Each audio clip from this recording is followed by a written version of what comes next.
सियावर रामचंद्र की सियावर रामचंद्र की जय सिया राम जी। श्री राम जन्मभूमि तीर्थ क्षेत्र ट्रस्ट के अध्यक्ष पूज्य महंत नृत्य गोपाल दास जी, पूज्य संत समाज, यहां पधारे सभी भक्तगण, देश और दुनिया से इस ऐतिहासिक पल के साक्षी बन रहे कोटि कोटि राम भक्त, देवी और सज्जनों, आज अयोध्या नगरी भारत की सांस्कृतिक चेतना के एक और उत्कर्ष बिंदु की साक्षी बन रही है। आज संपूर्ण भारत, संपूर्ण विश्व राममय है।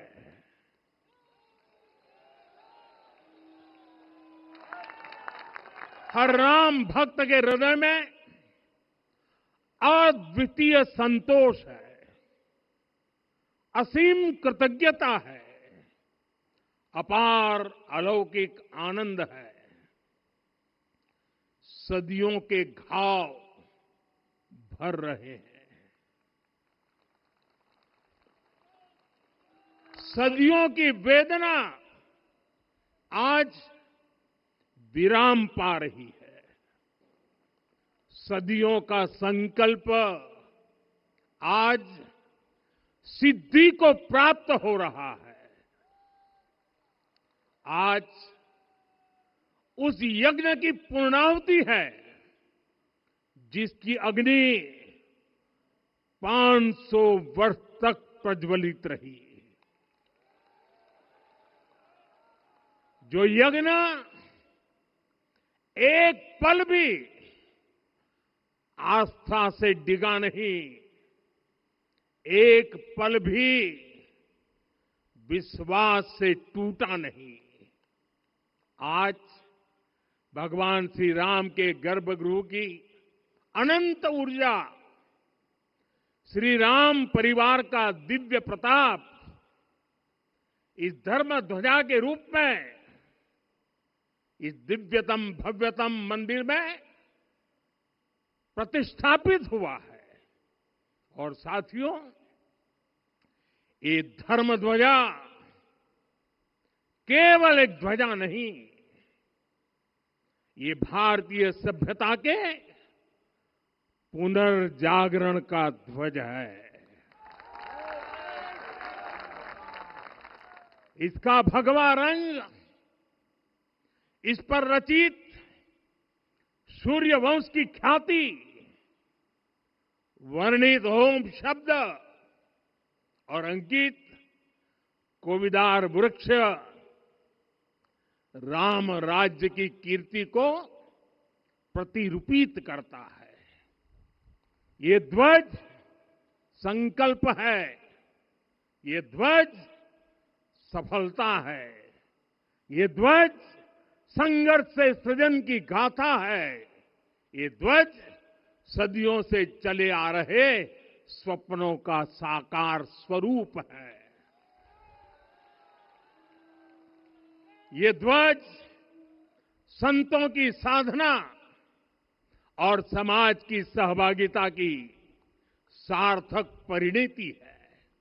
साथियों, आने वाली सदियों और सहस्त्र शताब्दियों तक ये धर्म ध्वज प्रभु राम के आदर्शों और सिद्धांतों का उद्घोष करेगा।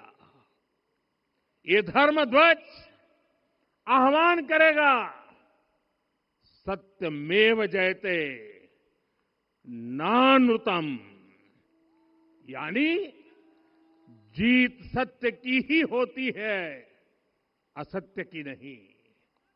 ये धर्म ध्वज उद्घोष करेगा, सत्यम एक पदम ब्रह्म सत्य धर्म प्रतिष्ठित, अर्थात सत्य ही ब्रह्म का स्वरूप है। सत्य में ही धर्म स्थापित है। ये धर्म ध्वज प्रेरणा बनेगा। प्राण जाए पर वचन न जाहिए, अर्थात जो कहा जाए वही किया जाए।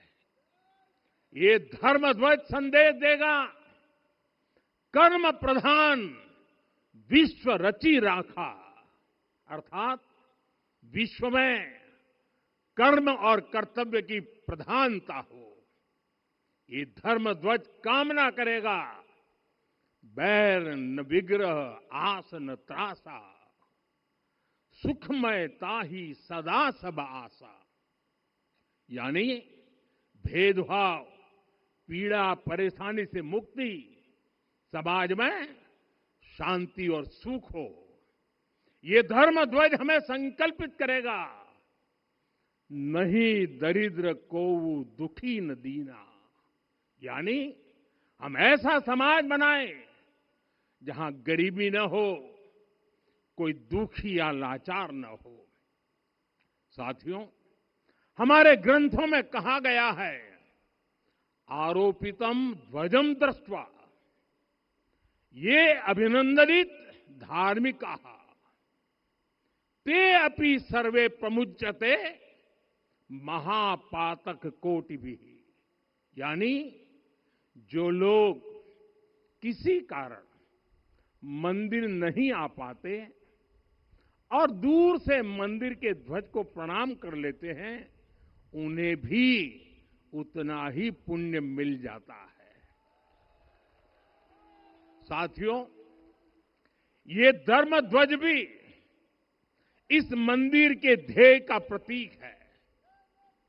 ये ध्वज दूर से ही राम लला की जन्मभूमि के दर्शन कराएगा और युगों युगों तक प्रभु श्री राम के आदेशों और प्रेरणाओं को मानव मात्र तक पहुंचाएगा। साथियों, मैं संपूर्ण विश्व के करोड़ों राम भक्तों को इस अविस्मरणीय क्षण की, इस अद्वितीय अवसर की हार्दिक शुभकामनाएं देता हूं। मैं आज उन सभी भक्तों को भी प्रणाम करता हूं, हर उस दानवीर का भी आभार व्यक्त करता हूं जिसने राम मंदिर निर्माण के लिए अपना सहयोग दिया।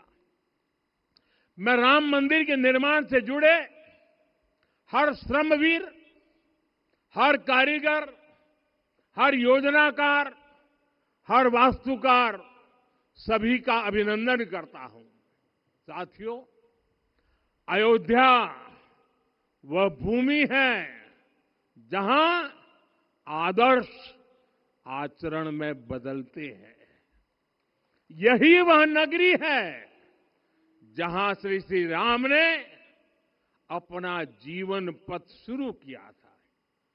इसी अयोध्या ने संसार को बताया कि एक व्यक्ति कैसे समाज की शक्ति से, उसके संस्कारों से पुरुषोत्तम बनता है।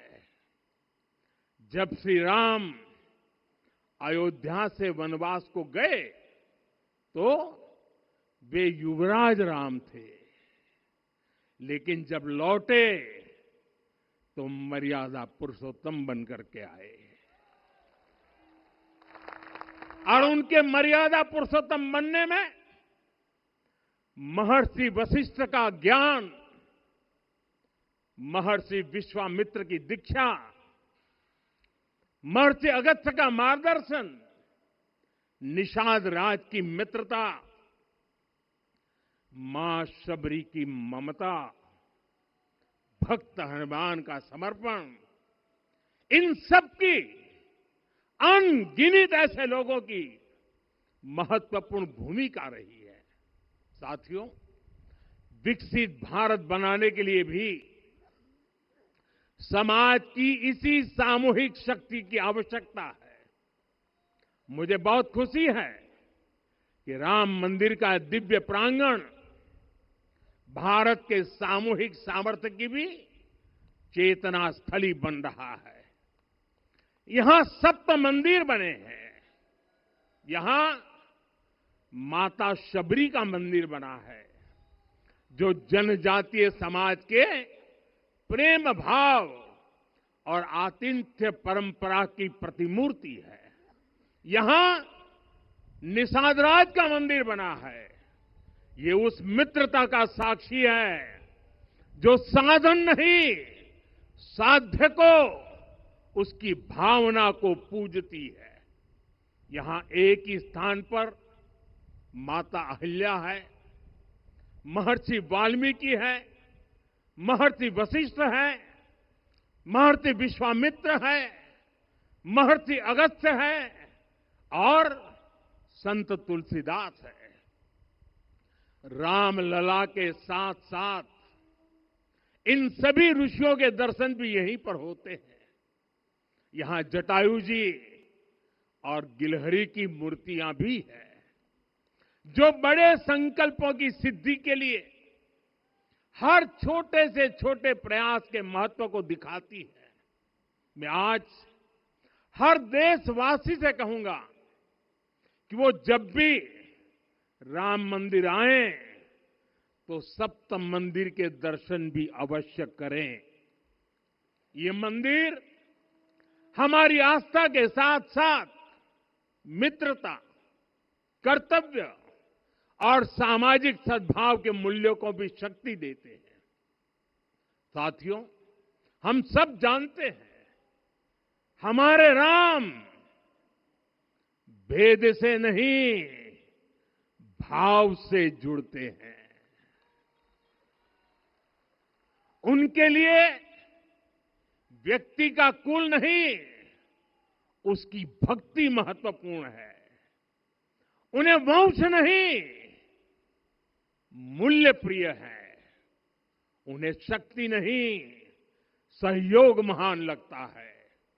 आज हम भी उसी भावना से आगे बढ़ रहे हैं। पिछले 11 वर्षों में महिला, दलित, पिछड़े, अति पिछड़े, आदिवासी, वंचित, किसान, श्रमिक, युवा, हर वर्ग को विकास के केंद्र में रखा गया है।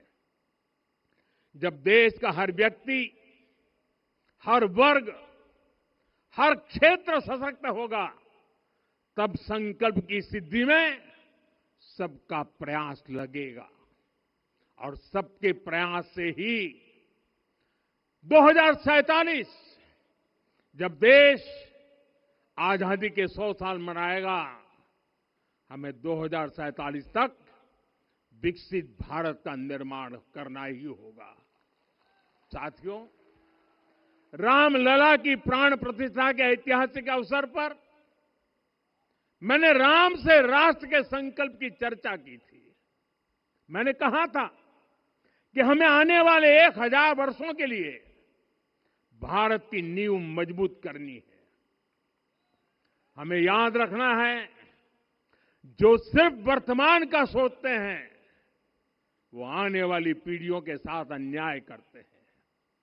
हमें वर्तमान के साथ साथ भावी पीढ़ियों के बारे में भी सोचना है, क्योंकि हम जब नहीं थे ये देश तब भी था। जब हम नहीं रहेंगे ये देश तब भी रहेगा। हम एक जीवंत समाज है। हमें दूरदृष्टि के साथ ही काम करना होगा। हमें आने वाले दशकों, आने वाली सदियों को ध्यान में रखना ही होगा। और साथियों, इसके लिए भी हमें प्रभु राम से सीखना होगा। हमें उनके व्यक्तित्व को समझना होगा। हमें उनके व्यवहार को आत्मसात करना होगा। हमें याद रखना होगा, राम यानी आदर्श, राम यानी मर्यादा, राम यानी जीवन का सर्वोच्च चरित्र। राम यानी सत्य और पराक्रम का संगम। दिव्य गुणे शक्र समो रामः सत्य पराक्रमः। राम यानी धर्म पथ पर चलने वाला व्यक्तित्व। रामः सत्पुरुषो लोके सत्यः सत्यपरायणः। राम यानी जनता के सुख को सर्वोपरि रखना। प्रजा सुखत्वे चंद्रस्य। राम यानी धर्म और क्षमा का दरिया। वसुधाया क्षमा गुणे है। राम यानी ज्ञान और विवेक की पराकाष्ठा। बुद्धया बृहस्पते तुल्य। राम यानी कोमलता में दृढ़ता। मृदु पूर्वज भाषते। राम यानी कृतज्ञता का सर्वोच्च उदाहरण। कदाचन नोपकारेण कृति नैकेन तुष्यति। राम यानी श्रेष्ठ संगति का चयन। शीला वृद्धे ज्ञान वृद्धे वयोवृद्धे च सज्जनै। राम यानी विनम्रता में महाबल। वीर्यवान च वीर्येण महता स्वेन विस्मितः। राम यानी सत्य का अडिग संकल्प। न च अनुत्र कथो विद्वान।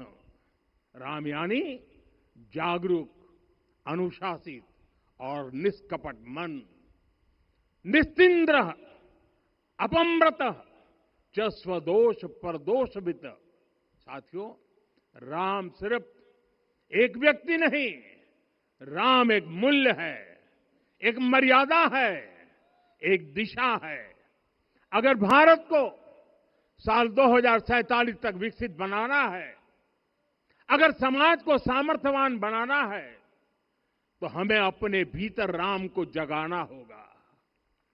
हमें अपने भीतर के राम की प्राण प्रतिष्ठा करनी होगी। और इस संकल्प के लिए आज से बेहतर दिन और क्या हो सकता है। साथियों, 25 नवंबर का यह ऐतिहासिक दिन अपनी विरासत पर गर्व का एक और अद्भुत क्षण लेकर आया है। इसकी वजह है धर्म ध्वजा पर अंकित कोविदार वृक्ष। ये कोविदार वृक्ष इस बात का उदाहरण है कि जब हम अपनी जड़ों से कट जाते हैं तो हमारा वैभव इतिहास के पन्नों में दब जाता है। साथियों, जब भरत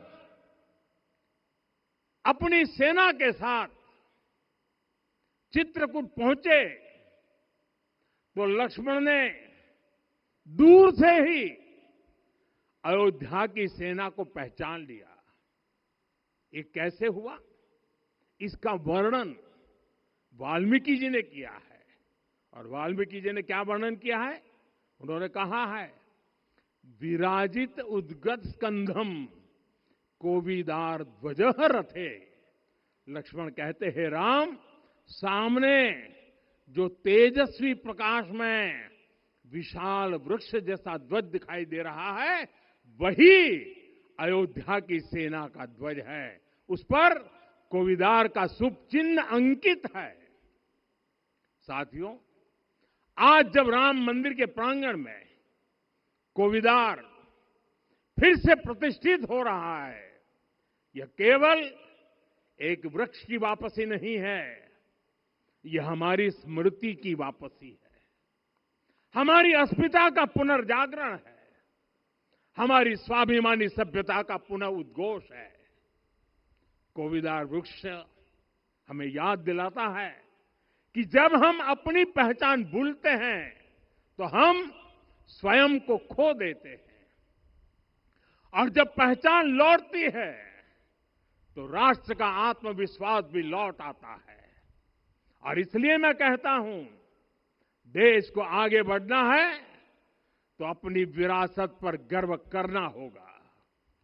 साथियों, अपनी विरासत पर गर्व के साथ साथ एक और बात भी महत्वपूर्ण है, और वो है गुलामी की मानसिकता से पूरी तरह मुक्ति आज से 190 साल पहले 190 साल पहले साल 1835 में 1835 में मैकाले नाम के एक अंग्रेज ने भारत को अपनी जड़ों से उखाड़ने के बीज बोए थे। मैकाले ने भारत में मानसिक गुलामी की नींव रखी थी। 10 साल बाद यानी 2035 में उस अपवित्र घटना को 200 वर्ष पूरे हो रहे हैं। कुछ दिन पहले मैंने एक कार्यक्रम में आग्रह किया था कि हमें आने वाले 10 वर्षों तक उस 10 वर्षों का लक्ष्य लेकर चलना है कि भारत को गुलामी की मानसिकता से मुक्त करके रहेंगे। साथियों, सबसे बड़ा दुर्भाग्य यह है कि मैकाले ने जो कुछ सोचा था उसका प्रभाव कहीं व्यापक हुआ।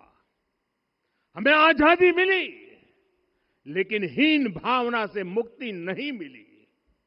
हमारे यहां एक विकार आ गया कि विदेश की हर चीज, हर व्यवस्था अच्छी है और जो हमारी अपनी चीजें हैं उनमें खोट ही खोट है। साथियों, गुलामी की यही मानसिकता है जिसने लगातार यह स्थापित किया। हमने विदेशों से लोकतंत्र लिया। कहा गया कि हमारा संविधान भी विदेश से प्रेरित है, जबकि सच ये है कि भारत लोकतंत्र की जननी है, मदर ऑफ डेमोक्रेसी है। लोकतंत्र हमारे डीएनए में है। साथियों, अगर आप तमिलनाडु जाएंगे तो तमिलनाडु के उत्तरी हिस्से में उत्तीर मेरूर गांव है। वहां हजारों वर्ष पहले का एक शिलालेख है। उसमें बताया गया है कि उस कालखंड में भी कैसे लोकतांत्रिक तरीके से शासन व्यवस्था चलती थी, लोग कैसे सरकार चुनते थे। लेकिन हमारे यहां तो मैग्ना कार्टा की प्रशंसा का ही चलन रहा। हमारे यहां भगवान बसवन्ना, उनके अनुभव मंटपा की जानकारी भी सीमित रखी गई। अनुभव मंटपा यानी जहां सामाजिक, धार्मिक और आर्थिक विषयों पर सार्वजनिक बहस होती थी, जहां सामूहिक सहमति से निर्णय लिए जाते थे। लेकिन गुलामी की मानसिकता के कारण इस भारत की कितनी ही पीढ़ियों को इस जानकारी से भी वंचित रखा गया। साथियों, हमारी व्यवस्था के हर कोने में गुलामी की इस मानसिकता ने डेरा डाला हुआ था। अब याद करिए, भारतीय नौसेना का ध्वज सदियों तक उस ध्वज पर ऐसे प्रतीक बने रहे जिनका हमारी सभ्यता, हमारी शक्ति, हमारी विरासत से कोई संबंध नहीं था। अब हमने नौसेना के ध्वज से गुलामी के हर प्रतीक को हटाया है। हमने छत्रपति शिवाजी महाराज की विरासत को स्थापित किया है। और ये सिर्फ एक डिजाइन में बदलाव नहीं हुआ, ये मानसिकता बदलने का क्षण था। ये वो घोषणा थी कि भारत अब अपनी शक्ति अपने प्रतीकों से परिभाषित करेगा, न कि किसी और की विरासत से। और साथियों, यही परिवर्तन आज अयोध्या में भी दिख रहा है। साथियों, ये गुलामी की मानसिकता ही है जिसने इतने वर्षों तक रामत्व को नकारा है। भगवान राम अपने आप में एक वैल्यू सिस्टम है। ओरछा के राजा राम से लेकर रामेश्वरम के भक्त राम तक और शबरी के प्रभु राम से लेकर मिथिला के पाहुन राम जी तक भारत के हर घर में, हर भारतीय के मन में और भारतवर्ष के हर कण कण में राम है। लेकिन गुलामी की मानसिकता इतनी हावी हो गई कि प्रभु राम को भी काल्पनिक घोषित किया जाने लगा। साथियों, अगर हम ठान ले अगले 10 साल में मानसिक गुलामी से पूरी तरह मुक्ति पा लेंगे और तब जाकर के ऐसी ज्वाला प्रज्वलित होगी, ऐसा आत्मविश्वास बढ़ेगा कि 2047 तक विकसित भारत का सपना पूरा होने से भारत को कोई रोक नहीं पाएगा। आने वाले 1000 वर्ष के लिए भारत की नींव तभी सशक्त होगी जब मैकाले की गुलामी के प्रोजेक्ट को हम अगले 10 साल में पूरी तरह ध्वस्त करके दिखा देंगे। साथियों, अयोध्या धाम में रामलला का मंदिर परिसर भव्य से भव्यतम हो रहा है और साथ ही अयोध्या को संवारने का काम लगातार जारी है। आज अयोध्या फिर से वह नगरी बन रही है जो दुनिया के लिए उदाहरण बनेगी। त्रेता युग की अयोध्या ने मानवता को नीति दी। 21वीं सदी की अयोध्या मानवता को विकास का नया मॉडल दे रही है। तब अयोध्या मर्यादा का केंद्र थी, अब अयोध्या विकसित भारत का मेरुदंड बनकर उभर रही है। साथियों, भविष्य की अयोध्या में पौराणिकता और नूतनता का संगम होगा। सरयू जी की अमृत धारा और विकास की धारा एक साथ बहेगी। यहां आध्यात्म और आर्टिफिशियल इंटेलिजेंस दोनों का तालमेल दिखेगा। राम पथ, भक्ति पथ और जन्मभूमि पथ से नई अयोध्या के दर्शन होते हैं। अयोध्या में भव्य एयरपोर्ट है। अयोध्या में आज शानदार रेलवे स्टेशन है। वंदे भारत और अमृत भारत एक्सप्रेस जैसी ट्रेनें अयोध्या को बाकी देश से जोड़ रही हैं। अयोध्या वासियों को सुविधाएं मिले, उनके जीवन में समृद्धि आए, इसके लिए निरंतर काम चल रहा है। साथियों, जब से प्राण प्रतिष्ठा हुई है तब से लेकर आज तक करीब करीब 45 करोड़ श्रद्धालु यहां दर्शन के लिए आ चुके हैं। ये वो पवित्र भूमि है जहां 45 करोड़ लोगों के चरण रज पड़े हैं और इससे अयोध्या और आसपास के लोगों की आय में आर्थिक परिवर्तन आया है, वृद्धि हुई है। कभी अयोध्या विकास के पैमानों में बहुत पीछे थी, आज अयोध्या नगरी यूपी के अग्रणी शहरों में से एक बन रही है। साथियों, 21वीं सदी का आने वाला समय बहुत महत्वपूर्ण है। आजादी के बाद के 70 साल में भारत विश्व की 11वीं सबसे बड़ी अर्थव्यवस्था बना। 70 साल में 11वीं। लेकिन पिछले 11 साल में ही भारत विश्व की 5वीं सबसे बड़ी अर्थव्यवस्था बन चुका है। और वो दिन दूर नहीं जब भारत विश्व की 3री सबसे बड़ी अर्थव्यवस्था भी बन जाएगा। आने वाला समय नए अवसरों का है, नई संभावनाओं का है और इस अहम कालखंड में भी भगवान राम के विचार ही हमारी प्रेरणा बनेंगे। जब श्री राम के सामने रावण विजय जैसा विशाल लक्ष्य था, तब उन्होंने कहा था, सौरज धीरज ते ही रथ चाका, सत्यशील दृढ़ ध्वज पताका, बल विवेक दम परहित गोरे, क्षमा कृपा समता रजु जोरे। यानी रावण पर विजय पाने के लिए जो रथ चाहिए, शौर्य और धैर्य उसके पहिए हैं। उसकी ध्वजा सत्य और अच्छे आचरण की है। बल, विवेक, संयम और परोपकार इस रथ के घोड़े हैं। लगाम के रूप में क्षमा, दया और समता है, जो रथ को सही दिशा में रखते हैं। साथियों, विकसित भारत की यात्रा को गति देने के लिए ऐसा ही रथ चाहिए।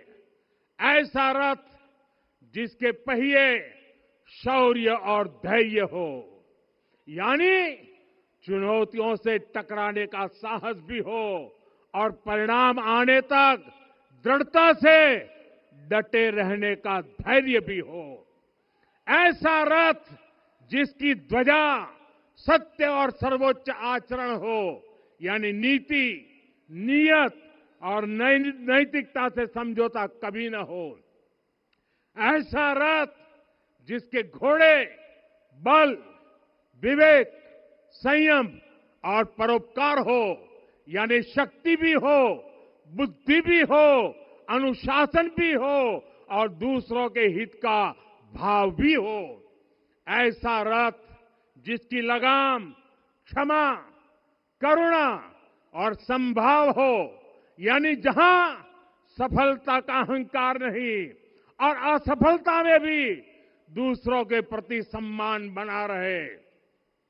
और इसलिए मैं आदरपूर्वक कहता हूं, ये पल कंधे से कंधा मिलाने का है।